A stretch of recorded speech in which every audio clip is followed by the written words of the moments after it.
राधे राधे, हरे कृष्णा। राधे राधे मित्रों, माताओं बहनों, आज हम कलयुग अवतार के बारे में बता रहे हैं कि कलयुग कैसे भयंकर तहस नहस होगा। कलयुग में किस प्रकार से मनुष्य अत्थर बिहत्तर और प्यासे भूखे कलटते हुए एक दूसरे के नोचते खाते हुए नजर आएगा।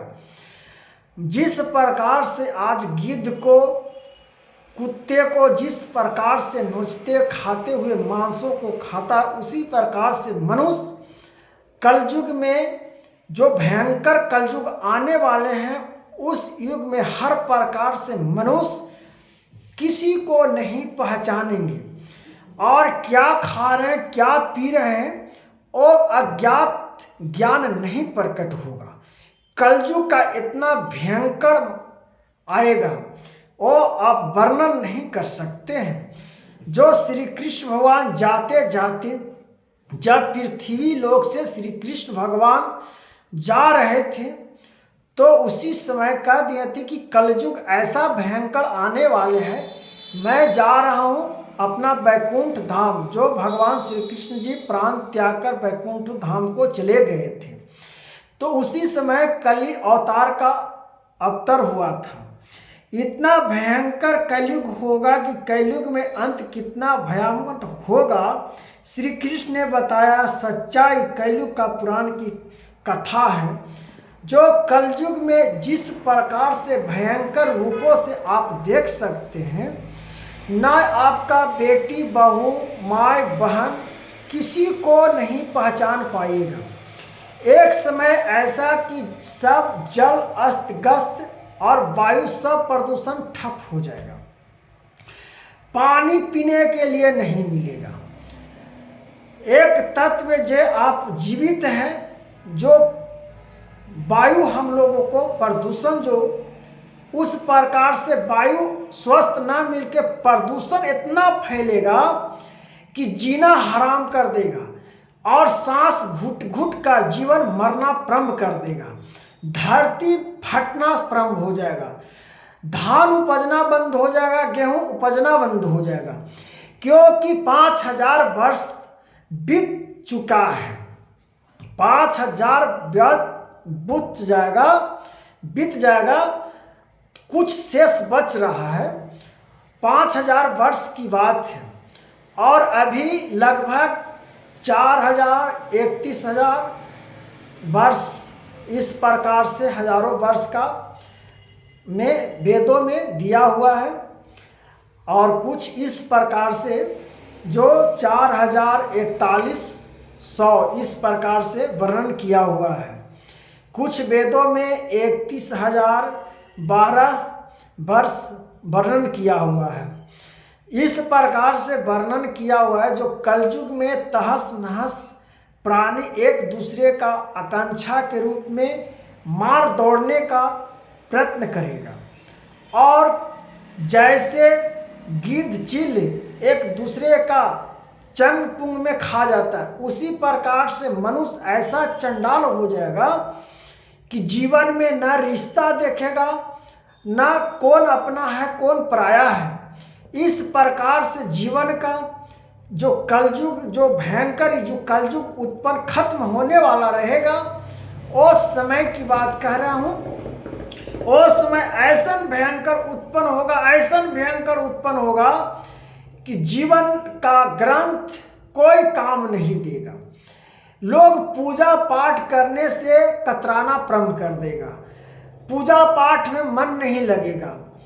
जब तक सत्य वचन चल रही है, जब तक वेदों वचन, जो संत महाराज आज हम लोग आप लोग भगवान के नामों का उच्चारण जाप स्तुति कर रहे हैं, तो कलयुग अभी टिकी हुई है।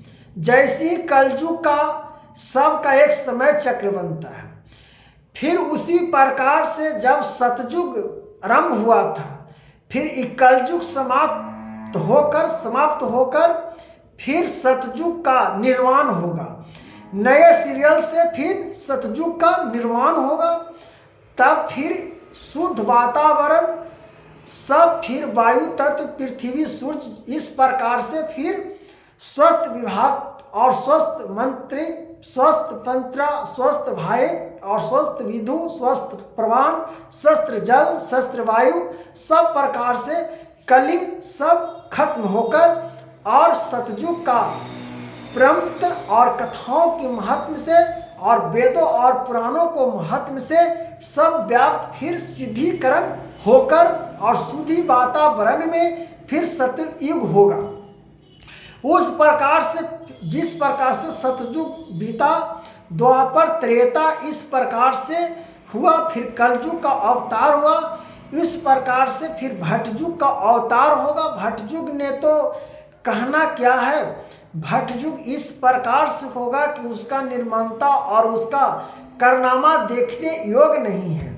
भयानक सी जलते हुए अग्नि में, जलते हुए माने धूप में, इस प्रकार से पानी वर्षा कुछ बरसना प्रारंभ नहीं होगा, पेड़ धीरे धीरे सूखना प्रारंभ होगा, पृथ्वी उखड़ता हुआ पापड़ की तरह फटकने हुए जिसे फट जाती, उस प्रकार से दिखाई देना, दलार दिखाई, बड़े बड़े दलार दिखाई देना पड़ेगा। इस प्रकार से कलयुग का आरंभ होगा और कलयुग में इस प्रकार से जब आरंभ होगा तो मनुष्य बिखरते हुए जीवन कोई किसी को नहीं बचा सकता है। जीवन अर्थ व्यर्थ, इधर से उधर जीवन का प्रतन खत्म होना प्रारंभ हो जाएगा। तब समझिए कि कलयुग का अवतार और कलयुग का महिमा और कलयुग का वर्णन कल्य अवतार का आगमन हो चुकी है, क्योंकि अभी ही आगमन हो चुकी है, क्योंकि देखने के लिए स्वयं मिल रहा है कि न रिश्ता कोई देख रहा है, न जो ज्ञानी पुरुष है वो रिश्ता को निभा रहा है, रिश्ता को देख रहा है। जो हल्का उछलित गगरी छलकत जाए वो वाली कहानी है।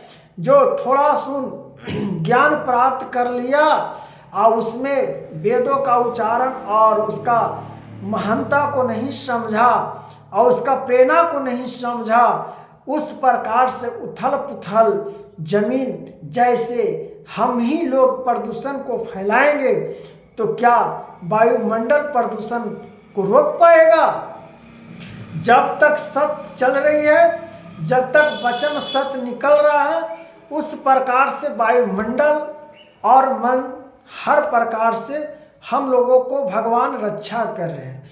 जो श्री कृष्ण भगवान जाते जाते कहें कि मैं जा रहा हूँ, कली आ गए हैं, अब आप लोग वेदों को जो मैंने लिख दिया है, वेदों पुराणों में जो समझा दिया है, जो उसका उच्चारण और स्तुति करो, उसी में सब जीवन और जीव जंतु का कल्याण होगा।